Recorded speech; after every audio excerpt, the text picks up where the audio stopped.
민수기 6장 22절부터 27절 말씀.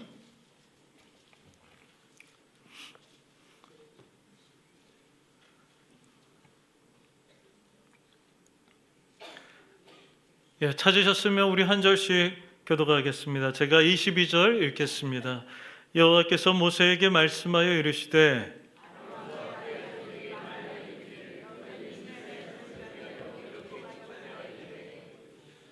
여호와는 내게 복을 주시고 너를 지키시기를 원하며 여호와는 그 얼굴을 내게로 향하여 드사 평강 주시기를 원하노라 할지니라 하라.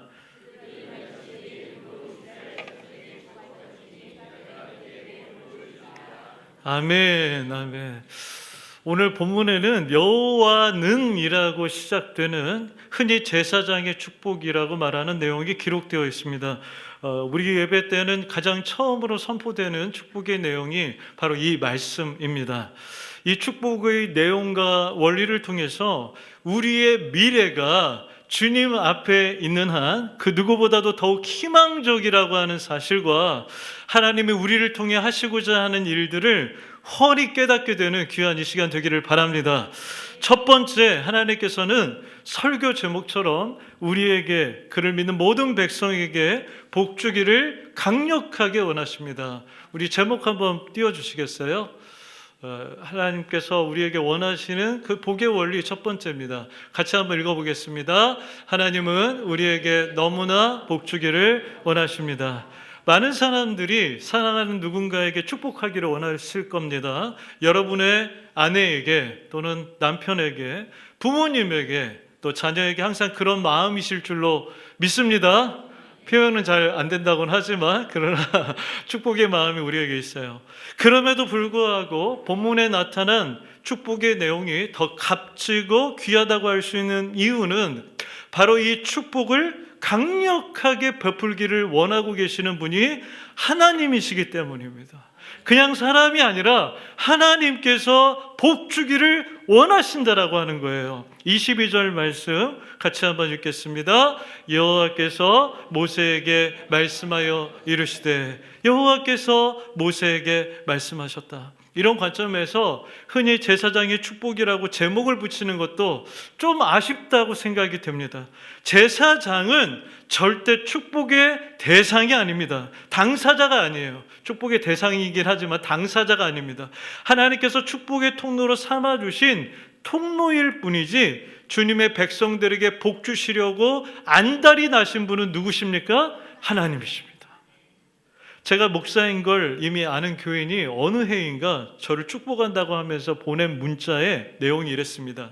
호랑이의 기운을 얻어 한 해 잘 감당하시길 바랍니다. 이렇게. 아니, 교인의 마음은 너무 잘 알겠어. 그런데 목사에게 호랑이의 기운을 받아서 한 해를 잘 감당하길 바란다고 하더라고요. 여러분, 아무리 생각해도 호랑이는 제가 잘 되기를 그렇게 바랄 것 같지는 않습니다. 동물원에 가서 봐서 자기만 하고 뭐 저한테 울부짖어주지도 않던데요. 호랑이는 원하지 않아요. 오직 하나님이 제일 원하십니다. 간혹 자신의 통로됨을, 축복의 통로됨을 높이기 위해서 정작 하나님은 별로 그럴 마음이 없으신데, 기도 잘해져가지고 내가 안수 잘해져가지고 축복을 베푸시는 것처럼 말 이상하게 하는 분들도 있습니다. 저는 나중에 그 책망을 그 사람이 어떻게 감당할지 모르겠어요. 하나님이 가장 원하시는 거예요. 자기가 높아지려고 하나님을 은근히 낮추면서 사실은 내가 하나님 앞에 말을 잘해가지고 너희들 축복하는 거라고 말하는 사람들을 여러분 현혹되지 말기를 바랍니다. 여러분, 그 누구보다도 하나님이 저 여러분에게 복 주기를 원하시는 겁니다. 본문의 내용을 잘 들여다보시길 바랍니다. 본문 내용 한번 잠깐 띄워주시겠습니까? 24절 같이 읽겠습니다. 여호와는 내게 복을 주시고, 25절 여호와는 그의 얼굴을 내게 비추사 은혜 베푸시기를 원하며, 26절 여호와는 그 얼굴을 내게로 향하여 드사 평강 주시기를 원하노라. 아멘, 아멘. 모든 말씀이 다 나 여호와는 원한다는 내용이에요. 어디서 어떻게 보면 하나님보다 내가 더 원해서? 아닙니다. 하나님이 원하고 계세요. 복의 근원이 되시는 하나님께서 그분의 백성된 우리에게 복 주시기를 세상 그 어떤 누구보다도 원하시는 겁니다. 그렇기 때문에 하나님께서 저와 여러분에게 복 주시고자 할 때 그 누구도 막을 수 없다는 사실을 기억하시기를 바랍니다. 훗날 모압 왕 발락이라는 왕이 있었는데 이스라엘 백성들이 점점 강해지는 걸 두려워한 나머지 당대 최고의 무당이자 점술사인 발람을 불러서 이스라엘을 저주해 달라고 합니다. 발락 왕이 발람을 부른 거예요. 이름 착각하지 마시기 바랍니다. 그러나 하나님께서 즉시 발람에게 뭐라고 하시는지 아십니까? 민수기 22장 12절 말씀 화면 보시고 같이 읽겠습니다.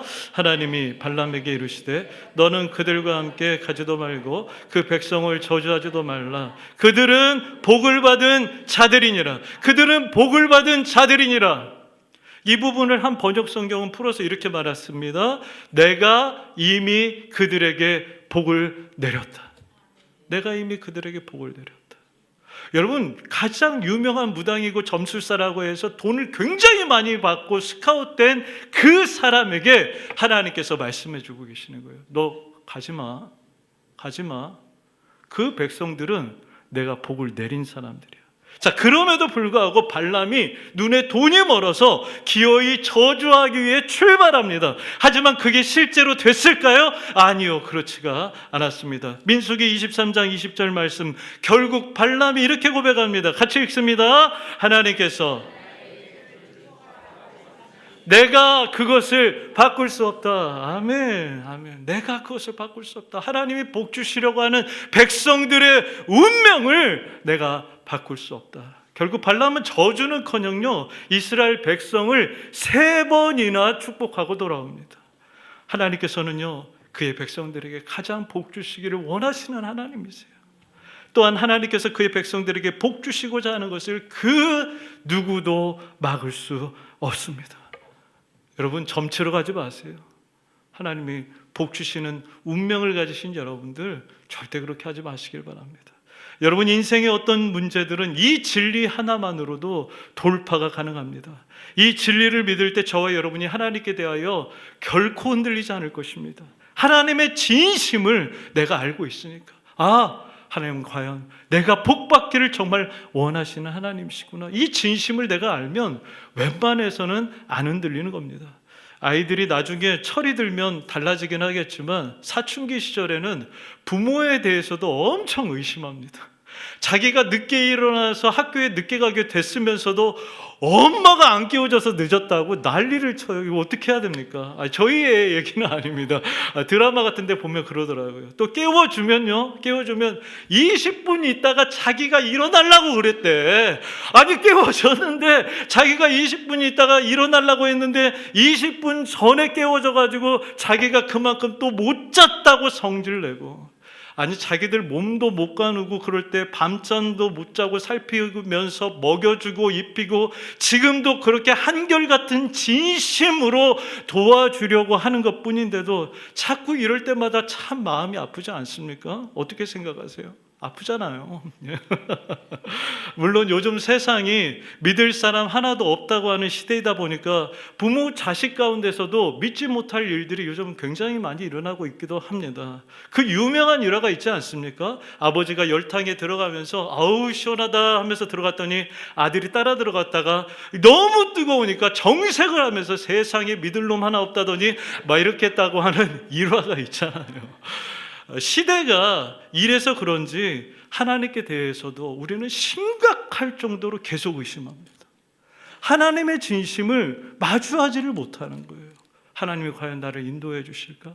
하나님이 나를 과연 붙잡아 주실까? 하나님이 나에게 응답해 주실까? 하나님이 나를 축복해 주실까? 계속해서 의심하는 거죠.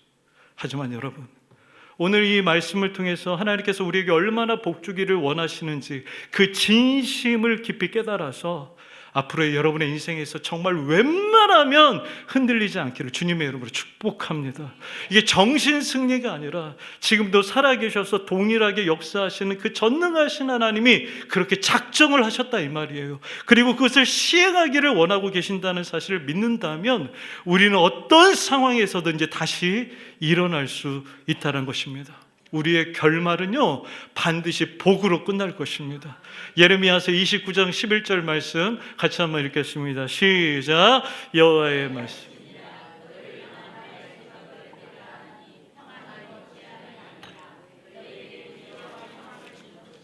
아멘, 아멘. 이 놀라운 사실을 믿어서 더욱 견고한 믿음 가운데 승리하시기를 바랍니다. 자, 또한 본문에서 알 수 있는 두 번째 복의 원리는요, 하나님께서 우리가 세상을 향한 축복의 통로가 되기를 원하신다는 겁니다. 함께 읽겠습니다. 하나님께서는 우리가 세상을 향한 축복의 통로가 되기를 원하고 계십니다. 27절 말씀 이어서 보겠습니다. 같이 읽습니다. 그들은 이같이 내 이름으로 이스라엘 자손에게 축복할지니 내가 그들에게 복을 주리라. 아멘. 하나님께서 첫 부분에 말씀하시는 그들은 아까 표기되어 있었죠. 제사장들이었습니다. 그런데 제사장들이 그냥 축복하는 게 아니에요. 제사장들이 무슨 기술이 많아서가 아니라, 제사장들이 무슨 능력이 있어서가 아니라, 제사장들이 특이하게 태어나서가 아니라 하나님의 이름으로 축복한 것입니다. 제사장들은 축복함을 통해서 하나님이 그분의 백성들에게 복 주시기를 원하시는 하나님이라는 사실을 알릴 의무가 있었어요. 그러면 하나님께서 이스라엘 자손에게 복을 주시겠다고 하신 것이죠.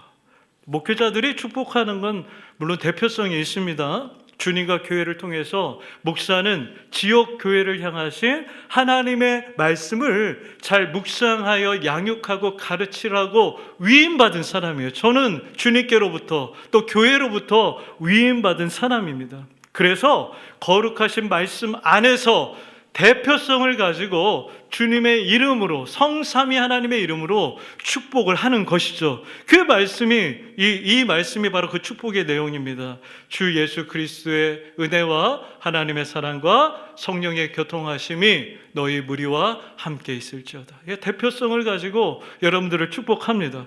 분명 너무나 귀하고 존중받아야 할 역할이지만 그렇다고 해서 목회자가 이 시대의 사도라거나 대제사장이라거나 특별한 어떤 능력이 있어서 축복하는 게 절대 아닙니다. 절대 아닙니다. 여러분, 저 그렇게 생각하면 안 됩니다. 오히려 지금 이 시대에는요, 주님 안에서 신자된 우리 모두가 마치 구약시대의 제사장과 같습니다. 베드로전서 2장 9절 말씀 같이 읽겠습니다. 시작. 그러나 너희는 택하신 족속이요 왕같은 제사장들이요 거룩한 나야 그의 소유가 된 백성이니. 아멘. 그래서 기본적으로 우리는 그 누구라 할지라도 왕같은 제사장이기 때문에 살아계신 주님의 이름으로 얼마든지 축복할 수가 있는 것이죠. 그러면서 하나님이 그들을 얼마나 사랑하시는지, 또 내가 하나님 안에서 그들을 얼마나 사랑하는지 우리 얼마든지 표현할 수 있다는 겁니다. 부디 이번 새해에는요, 남편들이 아내에게 더 많이 축복했으면 좋겠습니다. 예, 더 많이 축복하시기를 바랍니다. 아내 되시는 분들이 남편을 더 많이 축복했으면 좋겠습니다. 교회 밖에 어디에서 그러한 이름으로 주님을 축복할 수 있습니까? 사람들을 어떻게 축복할 수가 있어요? 남편 되시는 여러분들이시여 아내를 축복하시기를 바랍니다. 아내 되시는 분들이시여 주님의 이름으로 남편을 축복하시길 바랍니다. 자녀들을 더 많이 축복하기를 바랍니다. 자녀들을 축복해 주세요. 머리에 손을 얹어도 좋고 손을 잡아도 좋고 자고 있는 애들 발밑에 가서 기도해도 좋습니다. 많이 좀 축복해 주시길 바랍니다. 우리 아이들 많이 외롭고 거친 세상 살아가고 있지 않습니까? 여러분, 자녀들도 부모를 위해 좀 축복했으면 좋겠습니다. 부모가 자녀를 얼마나 사랑하는지 그 진심 알면서 왜 표현을 안 하십니까? 자녀들도 부모를 위해서 기도할 수 있어요. 기도 언제까지 부모한테만 받으려고 하세요? 자녀들이 지금 부모를 위해서 축복하며 기도하면 몸살 납니까? 피부병이 나나요? 아니거든요. 자녀들이 정신 차리시기를 바랍니다. 부모님들이 이제 살면서 기도해 줄 날이 많지 않아요. 이제는 우리가 기도를 배워서, 축복함을 배워서 부모를 위해서 기도하며 축복해야 되지 않겠습니까? 부디 이번 새해에는 그러한 새해가 되었으면 좋겠습니다. 또 셀 리더가 셀 원을 위해서, 셀 원도 셀 리더를 위해서 축복했으면 좋겠습니다. 셀 리더니까 나 기도해주고 축복만 해줘? 그런 공동체는 없어요. 그냥 세워놓았죠. 섬기라고. 그러나 셀 원들은 셀 리더를 또 섬기는 겁니다. 그래서 함께 축복하는 소그룹. 이러면 우리 교회 정말 멋있는 교회 되지 않을까요? 여러분, 2026년은 어떻게 하든지 우리의 모든 관계를 통해서 주님의 이름으로 축복할 수 있는 날들이 되기를 바랍니다. 마지막으로 세 번째, 하나님께서는 우리가 하나님의 복을 사모하기를 원하세요. 같이 읽겠습니다. 하나님께서는 우리가 하나님의 복을 사모하기를 원하세요. 이제 이 부분이 우리에게 있어서 껄끄럽게 느껴지는 부분입니다. 이런 부분 오면 이제 참 힘들어져요. 주 안에서 그러나 이게 진정한 행복을 누릴 수 있는 비결이자 핵심 원리라고 저는 믿어요. 앞에서 여호와 하나님이 우리에게 복 주기를 원하고 계시고 또 우리로 축복의 통로가 되기를 원하신다는 내용을 살펴보았습니다. 그렇다면 한편 이 말은 거룩하신 하나님이 복의 근원이시기 때문에 그 하나님이 보시기에 복이라고 할 수 있는 것을 사모하면서 그 복으로 축복해야 된다라는 말이라는 것이죠. 만약 그렇지 않고 그냥 내 마음대로, 내 욕심대로, 또 축복을 받는 사람들의 욕심대로만 축복해놓고 여호와의 이름으로 축복합니다 라고만 하면 그게 무슨 소용이겠습니까? 그게 바로 짝퉁인 것이죠. 여호와의 복으로 축복해야 되는데 그냥 내 마음대로 받는 사람의 욕심대로만 해놓고 여호와 이름이라는 이름만 딱 붙여놔. 짝퉁인 것입니다. 어떤 영화를 추천하는 글이 올라와서 그 줄거리를 살짝 봤더니 머리가 띵했습니다. 마약성, 성공하면 안 되는데 성공한 마약성을 카톨릭 신부가 엄청나게 축복을 합니다. 매 예배 때마다, 매 미사 때마다 축복을 하고 방문에서도 축복하고, 그 이유가 무엇인지 봤더니 그 카톨릭 성당 병원을 짓는데 헌금을 많이 했기 때문이었습니다. 마약상인 거 뻔히 아는데 병원 짓는데 헌금을 많이 하니까 축복을 해주는 거예요. 그런데 여러분, 생각보다 이런 식이 많습니다. 거룩하신 하나님과 상관없이 주는 사람과 받는 사람의 욕심대로만 축복하는 것이죠. 기분은 너무 좋죠. 그러나 하나님의 복이라고 볼 수 있겠습니까? 이런 경우도 있습니다. 복의 근원이신 하나님은 이게 너를 향한 나의 복이라면서 주시길 원하는데 하나님, 그거 말고 딴 거 주세요. 이게 너를 향한 나의 복이야. 너 이거 받으면 행복해질 수 있어. 이게 내가 너를 위해서 작정하고 준비한 거야 라고 막 주시려고 하는데 하나님, 그것만 말고 딴 거, 나 이것 받기를 원해요. 계속해서 인생이 그거의 싸움인 것이죠. 결국 하나님의 복의 근원이 되시는 게 아니라 우리가 복을 조종하는 사람이 되는 것입니다. 같은 개념으로 세상에서 제 아무리 복으로 보이는 성공과 형통함을 얻는다 할지라도 지난주에 말씀을 나눈 것처럼 복의 근원이신 하나님을 잃어버린다면 절대 그것은 복이 아니라 저주와 재앙에 불과할 것입니다. 하박국 선지자는 일찍이 이 사실을 깨닫고 이렇게 고백하죠. 하박국 3장 17절부터 18절 같이 읽습니다. 비록 무화과 나무가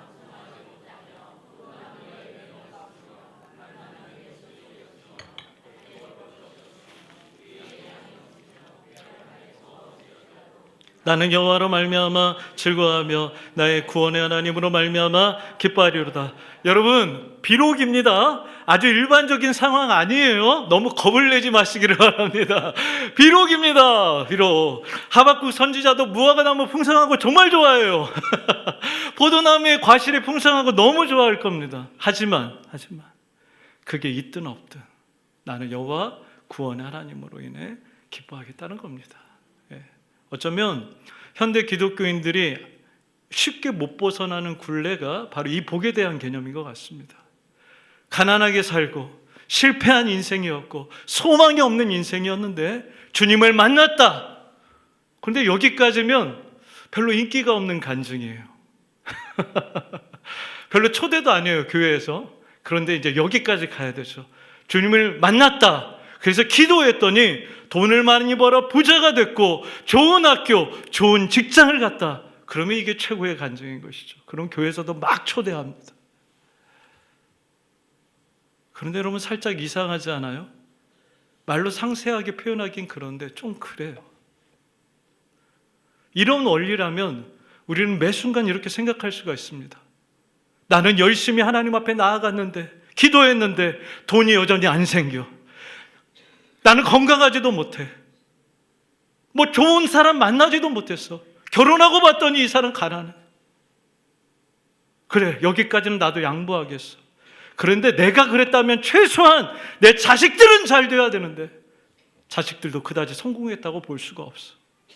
그러면 나는 내 평생 하나님께 복받았다라고 절대 고백할 수 없는 인생으로 전락하는 겁니다.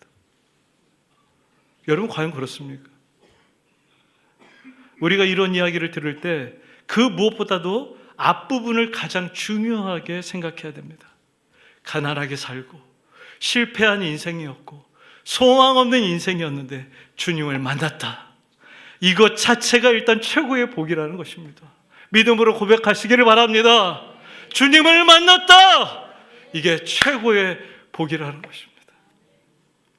어제 새가족 신방을 했는데 어렸을 때 몇 번 빼놓고는 완전 처음 교회 나오신 분이었어요. 그런데 그분이 그러시더라고요.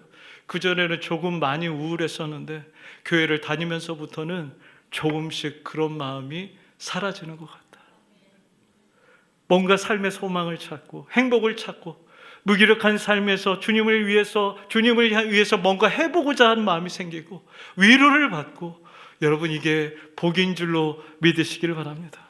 그리고 그 무엇보다 멸망하지 않는 영원한 생명과 면류관을 얻었습니다. 여러분 이걸 가장 최고의 복으로 여겨야 한다는 것이죠. 그 외의 모든 것들은 주어지거나 주어지지 않거나 부록에 불과할 뿐인 것입니다. 말씀을 정리하겠습니다. 지금까지 우리는 본문을 통해서 하나님께서 우리에게 주시는 복의 원리에 대해 살펴보았습니다. 첫 번째, 하나님께서는 그를 믿는 모든 백성에게 복 주기를 강력하게 원하십니다. 모세에게 제사장들로 하여금 하나님이 원하니, 내가 원하니 내 이름으로 축복하게 하라고 명령하셨습니다. 하나님이 가장 원하세요. 여러분, 이 하나님께서 강력하게 복 주시고자 하는 주인공이 여러분인 줄로 믿으시기를 바랍니다. 두 번째, 하나님께서는 우리가 세상을 향한 축복의 통로가 되기를 원하십니다. 세상에, 일터에, 가정에 진정한 복의 근원이 되시는 하나님을 알리면서 외롭고 공허한 사람들에게 주님의 사랑과 평강을 전하는 여러분 되시기를 바랍니다. 마지막으로 세 번째, 하나님은 무엇보다 우리가 하나님의 복을 사모하기를 원하십니다. 이와 같이 2026년은요, 우리가 가지고 있는 복에 대한 개념이 성경적으로 다 바뀌어가지고 하나님이 주시는 복을 받아 더 많이 누릴 뿐만 아니라 더욱 담대하게 세상에 나아가 축복의 통로로 사시는 저와 여러분 되기를 예수님의 이름으로 간절히 축원합니다. 함께 이 시간 기도하겠습니다. 하나님 아버지 감사합니다. 주님께서 우리에게 얼마나 복 주기를 원하시는지, 그 어떤 누구보다도 내 앞에 와서 사랑을 속삭이는 그 어떠한 사람보다도 우리 하나님께서 강력하게 축복하기를 원하시는 것을 하나님 이 시간 깨달았습니다. 하나님의 진심을 의심하지 말게 하여 주시옵소서. 우리를 향한 이 미래와 평강의 약속을 붙잡고 새해 많은 어려움들과 또 위험들이 앞에 있는 것 같을지라도 하나님 안에서 승리하는 우리 모두가 되게 하여 주시옵소서. 모든 것 감사하며 예수님의 이름으로 기도하옵나이다. 아멘. 아멘. 이 시간 하나님의 약속 찬양하며 준비한 예물 드리겠습니다.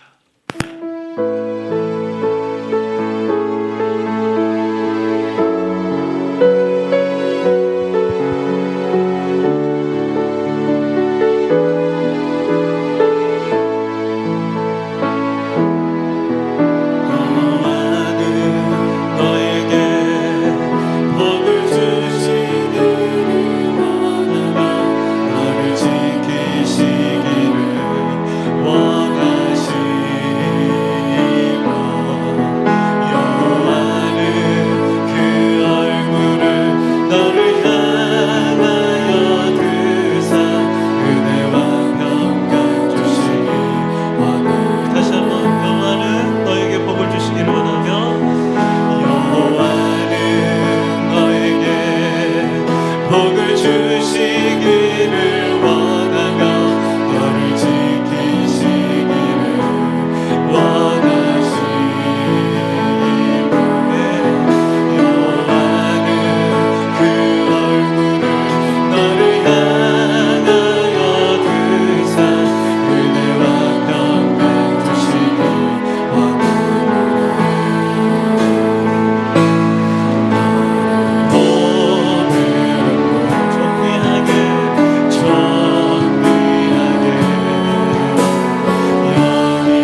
축복하고 가정을 위해서도 축복하며 기도하기 원합니다. 교회를 위해서도 기도하시길 바랍니다. 여러분 일터를 위해서도 축복하며 기도했으면 좋겠습니다. 남편이 아내에게,